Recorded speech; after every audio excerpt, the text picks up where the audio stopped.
আসসালামু আলাইকুম রাহমাতুল্লাহ। আপনারা দেখতে পাচ্ছেন কিভাবে ঝাঁকি জাল দিয়ে নদী থেকে বিশাল বিশাল মাছ ধরতেছে জেলেরা। এই দৃশ্যগুলো সচরাচর দেখা যায় না, একমাত্র দেখা যায় গ্রাম অঞ্চলে গেলে।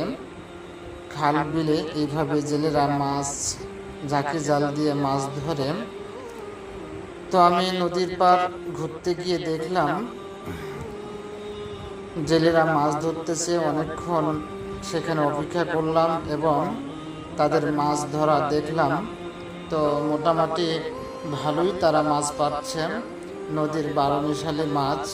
তো আপনারা জানেন যে নদীর মাছ অনেক সুস্বাদু হয়, খাইতে খেতে খুব ভালো লাগে। তাই ওদের কাছ থেকে আমি কিছু মাছ নিলাম। তো একটু দাম বেশি চাইছিল, পরবর্তীতে তাদেরকে রিকোয়েস্ট করে বললাম, তখন তারা অবশ্যই কিছু দাম কমালো। কিন্তু মাছগুলো দেখে মনে হচ্ছে একবারে অনেক সুস্বাদু। তো সত্যি সুস্বাদু। আমরা রান্না করে খাওয়ার পর বুঝতে পারলাম যে নদীর মাছ কতটা সুস্বাদু হয়। তাই আপনারা বেশি বেশি